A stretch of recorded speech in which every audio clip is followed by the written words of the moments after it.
La solution Idylus se compose également du module style, pour le calcul des structures en acier.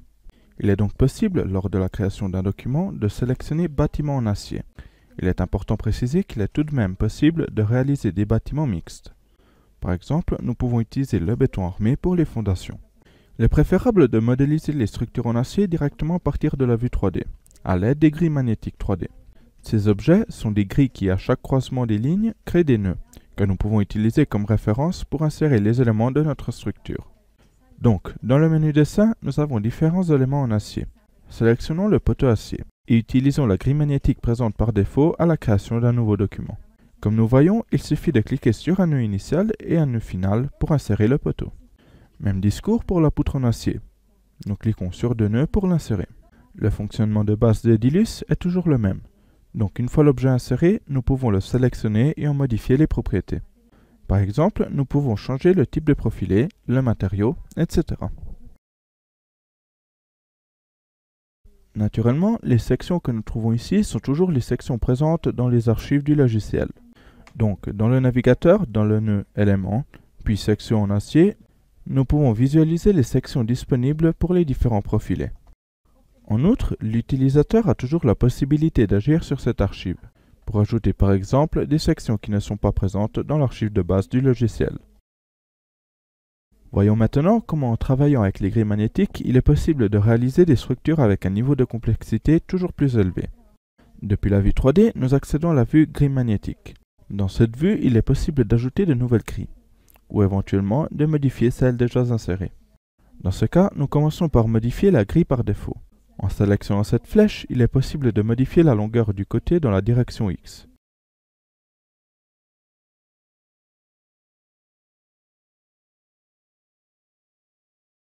En sélectionnant cet autre côté, au contraire, nous modifions la longueur dans la direction Y, en la portant par exemple à 5 mètres. Mais en sélectionnant la flèche, il est également possible d'ajouter de nouvelles grilles. Nous en ajoutons une dans le sens Y et une dans le sens X. Revenons donc à l'environnement éditeur 3D. Sélectionnons cette fois l'objet poteau en béton armé. Puis commençons à insérer non seulement les éléments en acier, mais aussi des éléments en béton armé, en prenant comme référence la grille 3D. Depuis les propriétés du poteau, il est possible d'activer la reconnaissance automatique depuis grille magnétique. Il suffit de cocher la case correspondante. À présent, à travers une simple fenêtre de sélection, nous avons inséré d'un seul coup tous les poteaux en béton armé. Sélectionnons cette rangée centrale et modifions-en la hauteur. Au lieu de 3 mètres, nous la portons à 4 mètres. Revenons donc à la vue grille magnétique. Prenons une grille standard et positionnons-la au-dessus de ce nœud. Sélectionnons ce côté et modifions-en la longueur, mais sans donner la mesure par clavier, simplement en exploitant les références sur le dessin. Ajoutons également une grille dans la direction X et modifions la longueur dans la direction Y, une fois de plus en utilisant les références sur le dessin. En effet, dès que nous nous approchons du poteau, les accrochages s'activent et la mesure est obtenue automatiquement. Modifions la hauteur de cette grille à peine insérée. À présent, si nous sélectionnons ce nœud de la grille, des axes apparaissent, par rapport auxquels il est possible de faire pivoter la grille. Par exemple, sélectionnons l'axe vert et à travers la poignée, définissons une rotation. Encore une fois, nous ne saisissons pas l'angle par clavier, nous le définissons directement depuis le dessin. Nous pouvons également sélectionner ce côté et le supprimer. Ou prendre ce côté, sélectionner le point central et le diviser par exemple en 4 parties. Nous voyons donc qu'à partir de la grille de base, et en apportant des modifications comme ajouter, faire pivoter, diviser, etc., nous définissons dans l'espace une structure de nœud convenable pour pouvoir ensuite insérer nos profilés en acier. Une fois cette grille inclinée insérée, il est possible de la copier avec la combinaison de touches CTRL-C du clavier, puis la coller avec la combinaison de touches CTRL-V. Positionnons donc la nouvelle grille sur ce nœud. Sélectionnons ensuite la grille à peine insérée, choisissons l'axe de rotation et faisons-la pivoter jusqu'à la position souhaitée. En ayant modélisé la grille de cette façon, il sera très simple de modéliser les éléments en acier pour créer la couverture. Donc, dans le menu des objets, sélectionnons l'objet poutre en acier. et procédons de façon très simple à modéliser les poutres porteuses de la couverture.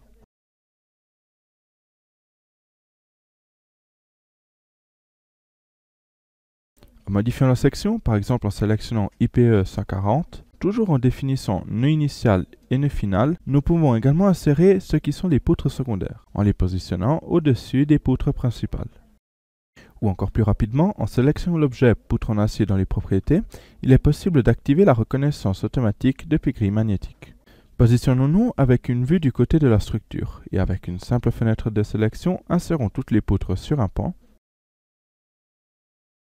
puis sur l'autre. Donc, de façon extrêmement simple et rapide, nous avons inséré toutes les poutres et modélisé la couverture. Voici donc le grand avantage de travailler avec les grilles magnétiques. Si ce type de structure devait être réalisé à partir d'un plan, donc en travaillant en 2D, pour insérer toutes les poutres, en modifier la côte, les incliner, nous aurions certainement pris beaucoup plus de temps. Voyons maintenant comment définir une ossature en acier. Donc créons un nouveau document et définissons dans la vue grille magnétique une grille simple de taille 4 mètres par 4 mètres.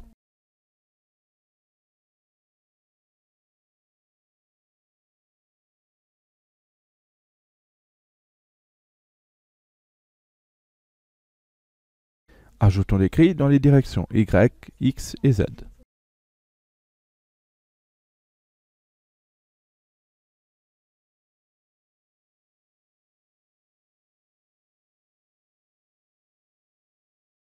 Il pourrait aussi arriver qu'une partie de cette grille ne soit pas nécessaire. Dans ce cas, nous avons les fonctions de visibilité pour par exemple masquer cette partie de la grille. En travaillant directement dans l'environnement 3D, nous pouvons modéliser une structure sans faire attention aux étages. Mais il est important de faire attention à ne pas perdre de vue la structure du gestionnaire des niveaux. Car suite au calcul, nous produisons les plans des coffrages, et toute une série de vérifications sont effectuées sur chaque étage. Par exemple, les vérifications du déplacement entre étages. Dans ce cas, en ayant défini une structure sur 3 étages, dans le gestionnaire des niveaux, nous devons définir les étages correspondants. Donc étage 1 et étage 2.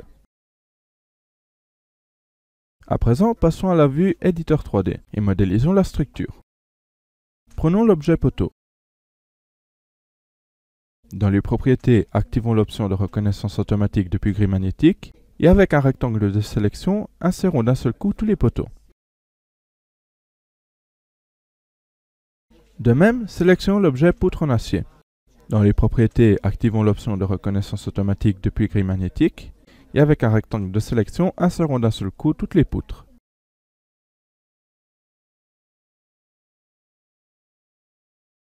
Nous pouvons définir de la même façon la structure de fondation. Par exemple, sélectionnons l'objet semelle isolé.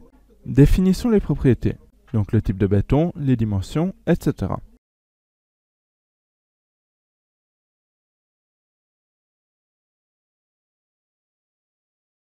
Activons l'option de reconnaissance automatique depuis poteau et avec un rectangle de sélection, insérons d'un seul coup toutes les semelles isolées. De même, prenons l'objet poutre en béton armé.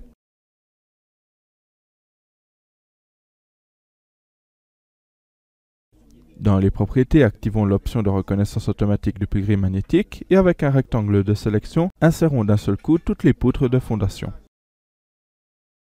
L'utilisation des grilles magnétiques nous permet donc de modéliser des structures de ce type très rapidement. Depuis les niveaux, procédons à la définition des charges. Donc, insérons l'objet plancher en acier, en définissant tout simplement la direction des poutrelles.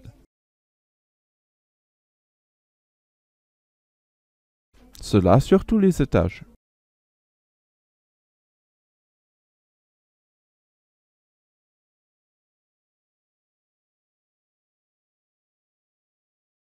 Voici donc notre modèle complet des planchers.